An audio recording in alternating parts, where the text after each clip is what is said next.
Hello, I'm Doug, and this is the Taste and Sensibility channel. And today on Chilies and Peppers number 13, we're looking at dried chilies, or seco.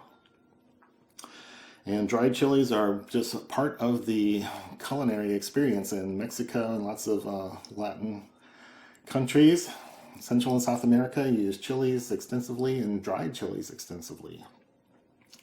So I've tried to mention Chipotle in the jalapeno episode and ancho in the poblano episode because those are the dried counterparts. They have different names and they're used differently in the cooking, but they come from the same plant, although most of them have many varieties. So we're going to take a look today, but rather than just looking at a bunch of dark wrinkly things that kind of all look alike, we're going to be exploring a few recipes or making things out of them to show you how they're used. So if you like the videos you've been seeing here on chilies and peppers and all the other topics that we do, please give this video a thumbs up, like, leave comments and questions, share it with friends, subscribe, and click on that bell to get notified when the new videos come out. Sometimes they're on Mondays. And today, well, here's one thing I did prepare for. And that is, I made a little salsa out of these balls. These are dried. These are almost desiccated, so they might not be in the best shape. They don't last forever, believe it or not. But I took a couple like this, dumped out all the seeds. Yeah, you can hear the seeds of these. But I dumped out the seeds and rehydrated them with some hot water for 20-30 minutes, and then made a salsa. So we'll be tasting that in a second, but I wanted to go over some of the characteristics of these things. They're dried mostly for preservation, and then the drying process changes some of the character. So you get more smoky-like flavors, although they haven't been around smoke or been smoked for the most part. Chipotles are actually smoked. I heard 20% of Mexico's jalapeno production goes to Chipotles. So to give you some idea of the importance of drying chilies. And when I smell this ancho right here, I'm getting a lot of old things. There's a raisin note to it. But it's not just raisins. It's like going into some old antique shop. Something with a lot of potpourri. It's not a floral potpourri. It's more of a herbal note, but there's kind of a mixture of different old herbal things. Maybe old wood, old furniture. And then my other candidate here is chile pasilla. And you can hear those seeds rattling around inside there. And I'm getting about the same thing here. It's less of a raisiny note. And it's old, smoky things. Smoke isn't strong, it's just a subtle note that's part of it. And then if you rehydrated these, you might get different flavors. So a usual procedure, if you're going to use them in sauces and things, one of the usual procedures is take out the stem, take out all the seeds, and flatten it out, make it flat, toast it on a comal, cast iron skillet. You could do it in the oven with the right temperature and the right time, but don't go overboard. Don't overheat it. It might turn bitter. So I watched quite a few cooking shows with Mexican cooks explaining how they make their things. And they're using dried chilies all the time. So I rehydrated a couple of these chile de arbol. And I made my usual salsa. So just 2 chilies. I don't know what it weighs. 10 grams or less. Well, when they're hydrated, they're more. But I put it into 300 grams of my base salsa and tasted it. And it had some heat. So let's try it right here. This is roasted tomatoes from a can and garlic and onions that I roasted and some lime juice.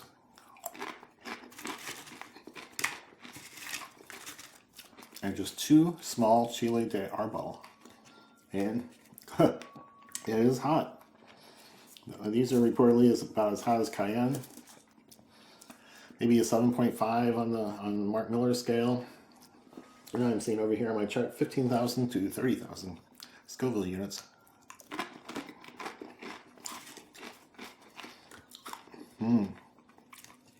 So it's good. It's got good flavor. It's a nice, strong heat. It comes right to you. You don't have to go looking for it. So I get the roasted tomatoes, get the roasted onions. And I'm not sure I get smokiness or the dried character from the chilies in here because it's so hot. That limits how much you put in. There's not a lot of the chili mass, but this is a pretty good salsa.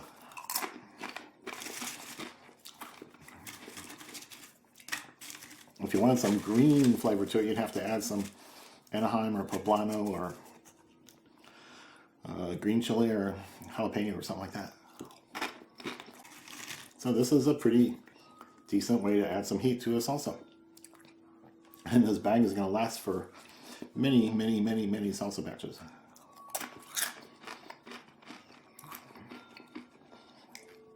So I'll refer you to some of the chili videos or chili education videos down in the description by Rick Bayless and Texas Cooking Today. And now, why don't we just move on into cooking with dried chilies and seeing what recipes I came across. Here are the final steps for the Smoky Chile Powder from the book Chipotle. So I have here 2 tablespoons of garlic powder and 2 tablespoons of whole cumin seeds, comino, and that's going in the blender. And I have Mexican oregano, 2 tablespoons, all going in the blender. And then I'm coughing because I'm standing over these just toasted dried chilies. My chipotles were too dry to use, so I use a different kind of chili chipotle, which is chili morita. So I use 3 small of these guys, and I'm just throwing them in. I just toasted them on a skillet, on a comal, over some highish heat, and they change color a little bit. They got a little nice smoky flavors all. Okay, and then there's 2 Guajillo chilies, also stems and seeds removed, toasted. And then the majority chili here is ancho, which is a dried poblano. I'm just getting out the last seeds. There's vapors around these things. They have cooled off. So man, be careful. You can tear it like a piece of dried leaf or something. And it's not far from that. So I'm stuffing in pieces here of all my chili anchos. Okay, so that's the majority of the ingredients here. So we're just going to pulse it a bit and see what happens.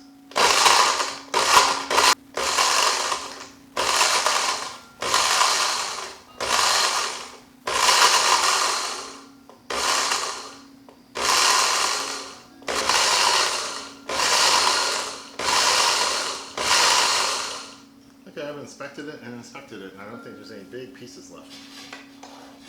And now, it's important not to breathe in a bunch of the dust and powder that's coming off of this thing. So,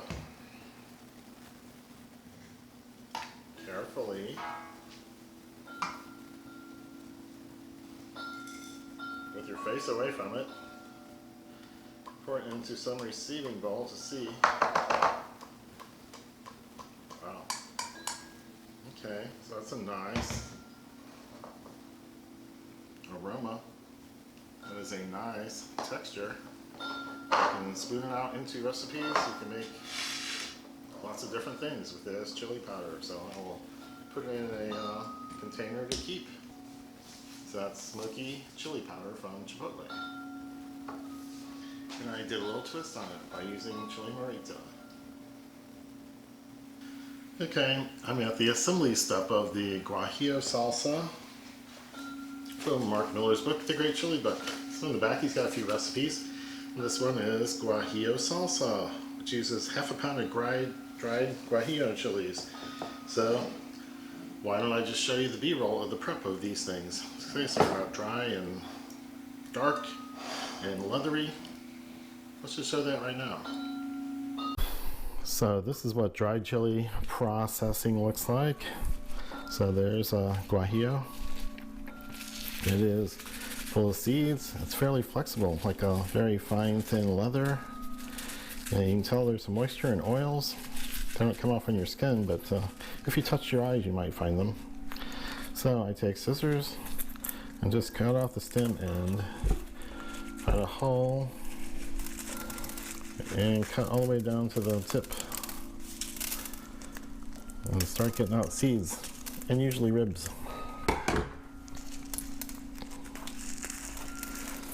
So there's the seed pod close up to the end.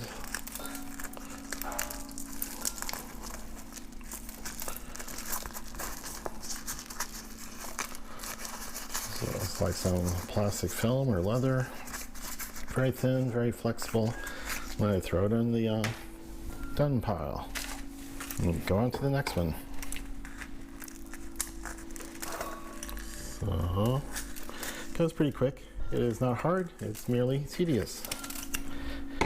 And it's a flavor set that we don't know that much in the US. Unless you're in Texas or New Mexico, or somewhere in the Southwest where this is done a lot.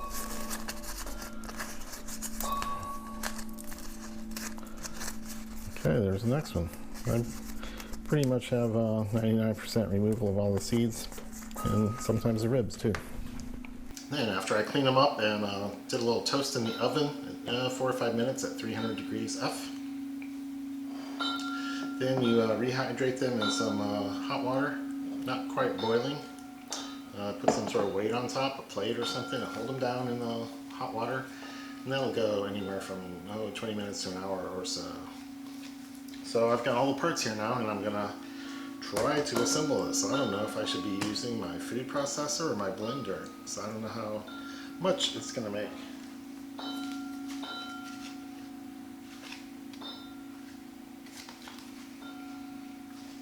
It says 3 cups, and that should fit in the blender, but we'll see. So I'm gonna start loading the chilies in.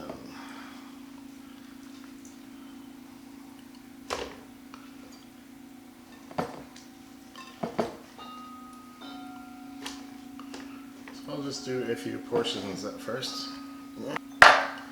I'll put in some of the, it's a third of a cup of apple cider vinegar. And I'll do part of my water that's going in too. This is 3 cups of water. Give it some liquid to mix in.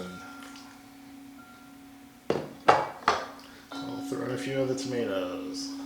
And that should give me an idea of what kind of volume we're talking about.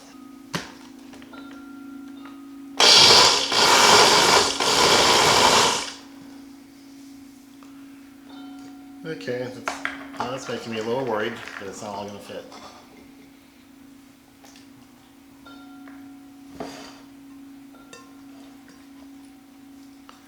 And here goes a few more chilies.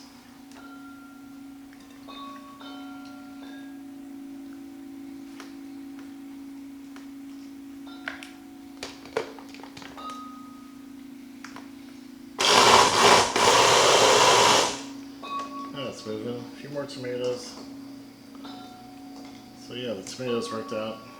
I think all these chilies are going to fit.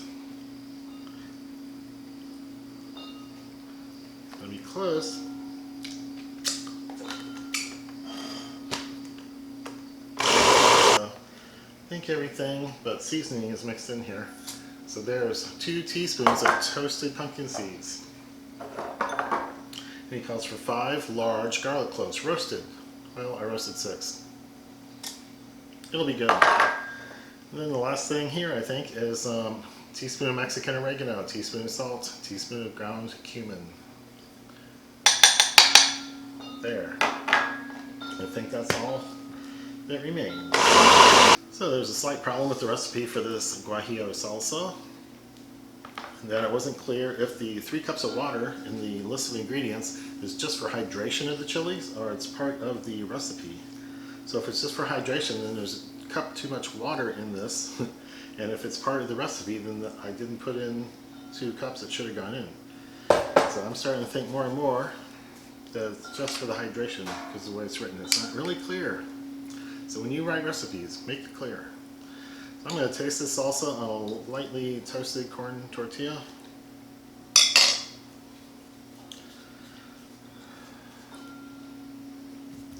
On the nose, it's fruity, and maybe you can pick up that vinegar that's in there. So the old dried smoky raisiny character of the dried chilies comes out here. It's fruity but not sweet in any way. So the fruitiness the chilies have doesn't extend to sweetness.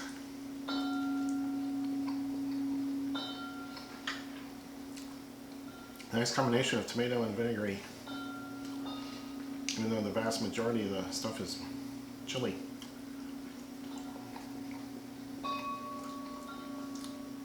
And just my seasoning from the oregano, cumin, and salt.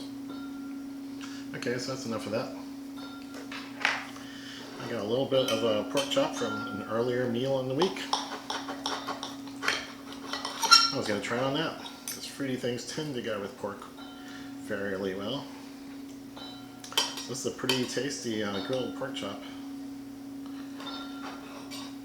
from a Latin caterer. Okay, so I got 3 bites there ready to go. And the salsa hasn't been hot or cooked into the meat or anything. It's just a topping or a condiment with this moment.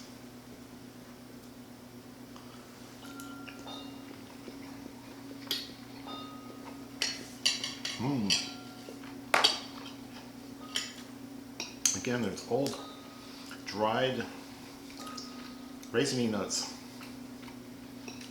You can tell there's an edge, smokiness and earthiness. But you can tell some of the grilled character of the meat, and that's going really well with it.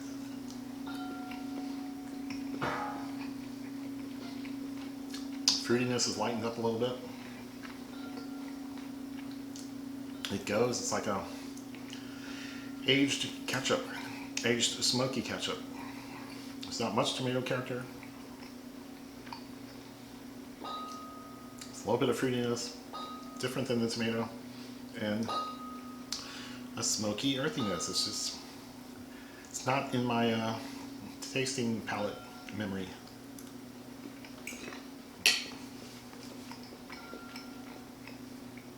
So it's odd. It's out of my vocabulary.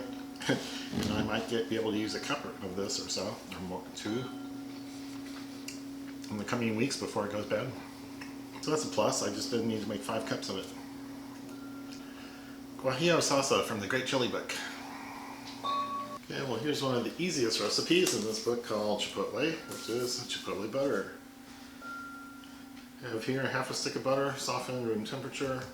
So we're gonna dump that in, and that's a standard stick of butter. Then I open up a can of Chipotle's and adobo sauce. Fished out a couple of the chilies, squished out the juice, any extra sauce and seeds, and chopped up 4 teaspoons. So this is a very heaping tablespoon with a lot of extra stuff on top, so that is close enough to 4 teaspoons. Also, that's for a tablespoon of the juice that's in the can, just the sauce. Just the marvelous smelling and tasting sauce, a little tomatoey, a little vinegary. So that's in there. This is the zest of a lime, and I'm not sure it's 1.5 teaspoons, but it looks like it's on that order. So I'm going to dump in everything I got here. It's very fluffy and light. You can compress it and make it 1/4 of a teaspoon if you wanted to, but I don't see why you'd want more than that.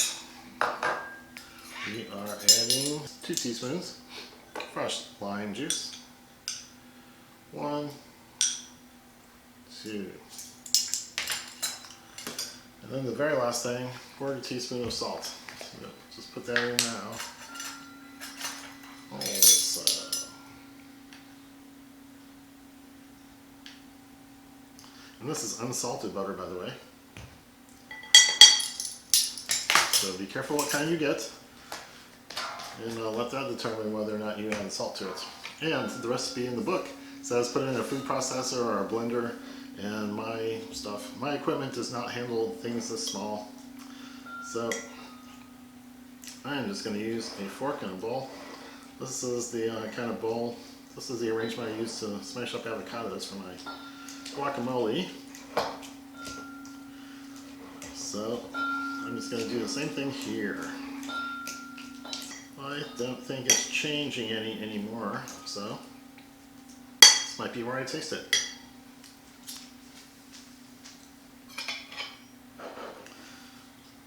I have here a little piece of toast. Don't have very exciting things to taste it on, but I got a white corn tortilla. It was warm a few minutes ago. Already cooled off. I'll do a little bit of a toast too. Kind of a whole wheat looking toast, but it's probably fake. That's probably mostly white flour. So on the toast.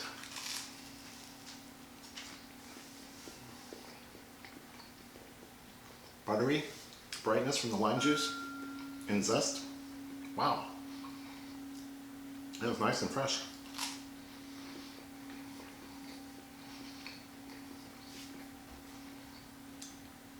A little heat from the chipotle. I'm looking for the smoke. I'm not sure I'm picking that up. Good, very interesting.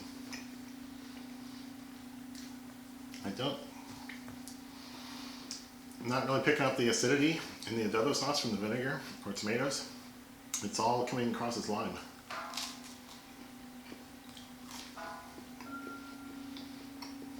Very good. Yeah, people who don't know what you're doing will wonder, what is this? This is good.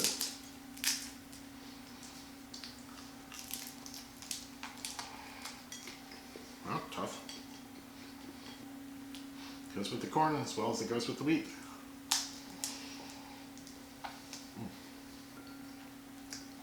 Interesting blend of flavors.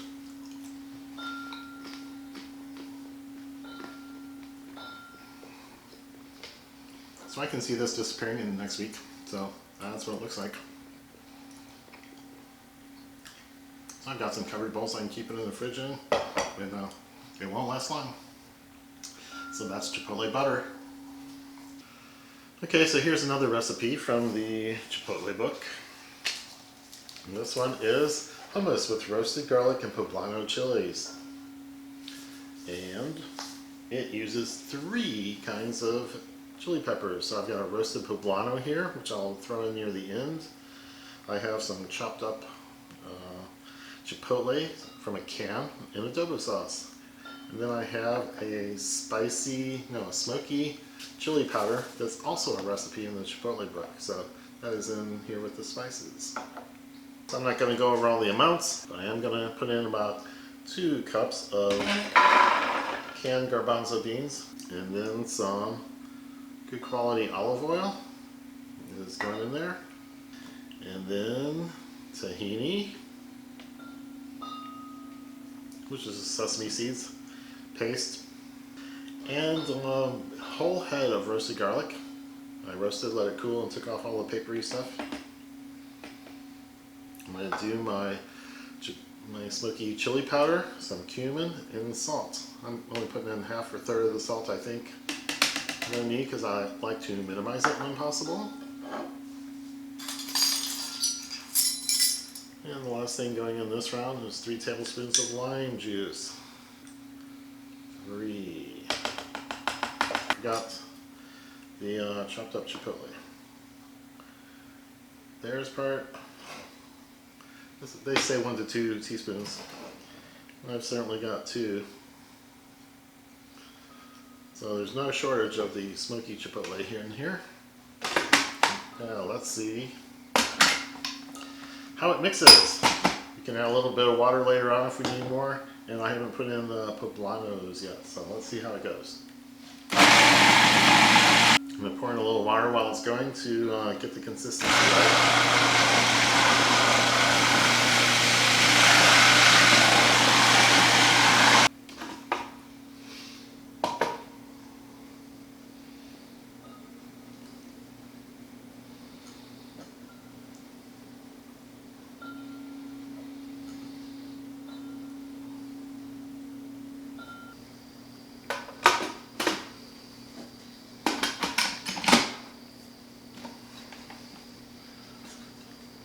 So the chili's in now.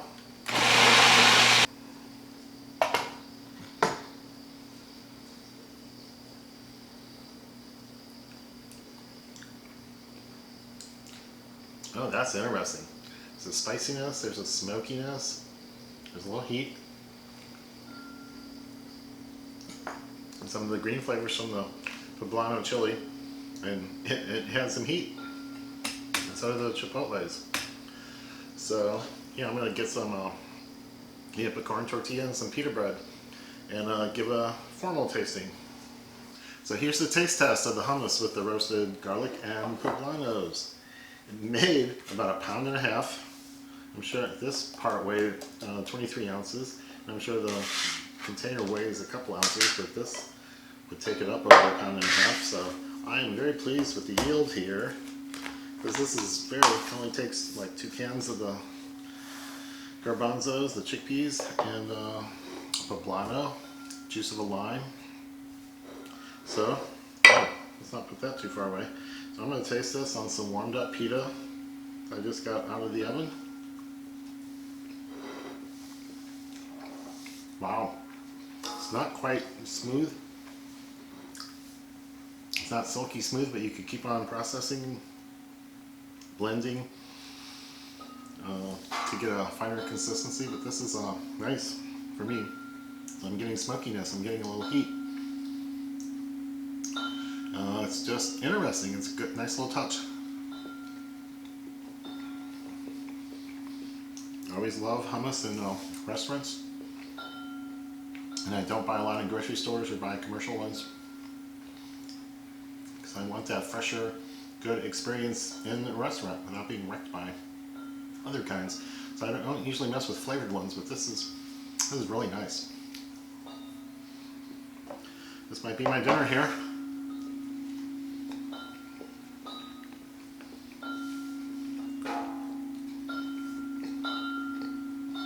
And taste the lime juice,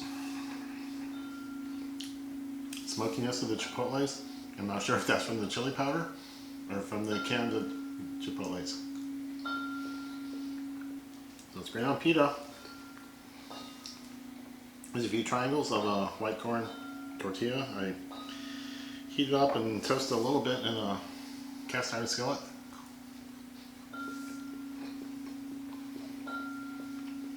Oh, texture contrast is very different than the bread, than the pita. Oh, I like that. I like the corn.